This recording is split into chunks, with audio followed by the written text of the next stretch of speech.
So the farm was out sort of in the middle of nowhere, and we had the bush at our back doorstep, and we went hunting, and I was pretty happy, you know. And I had a few friends around one evening, and we're having a barbecue, and we were sitting outside. It was quite a nice evening, and we're looking out to the bush, and one of the boys says to me, "So George, would you ever give any of this up for the right woman?" And I thought about it, and I said, "Well, mate, she'd have to be pretty special." And here I am. She's pretty damn special.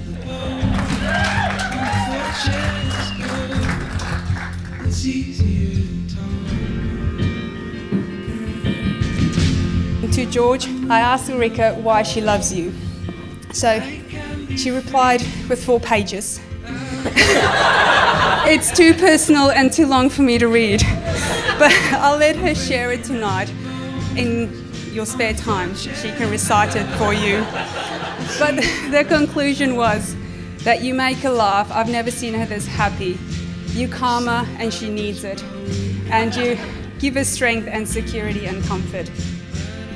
I truly appreciate how happy you make my sister. Oh, how many days float away out across the water. You said I was broken, but I don't see. I, Ulrike, in the presence of God, take you, George, to be my husband. To have and to hold from this day forward, for better, for worse, for richer or for poorer, In sickness and in health, to love and to cherish, as long as we both shall live. This is my solemn vow and promise. By solemn consent and promise, by the giving and receiving of rings, and by the joining of hands, George and Ulrike have now accepted each other in marriage.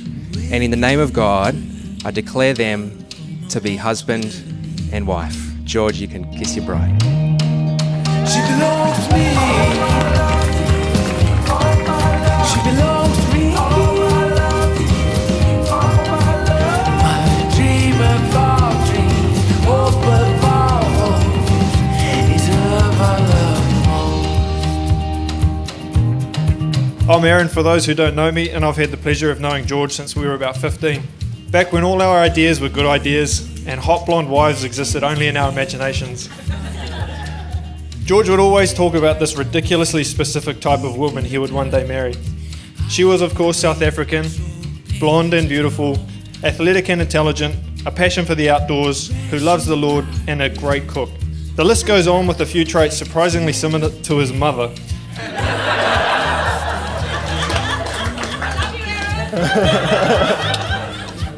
But I always found it interesting hearing such specific requirements coming from a man living by himself in the bush.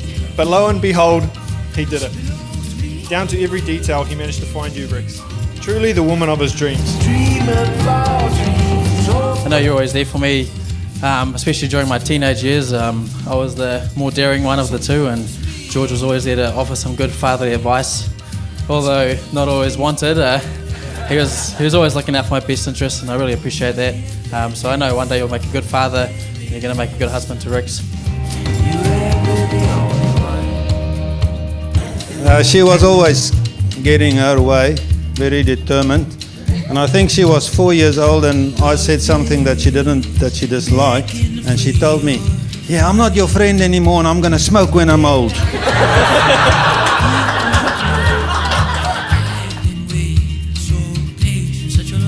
George, you're a one-of-a-kind mate, and I've always loved beating you in anything that we can make competitive. I can't wait to one day see my kid beat your kid up one day.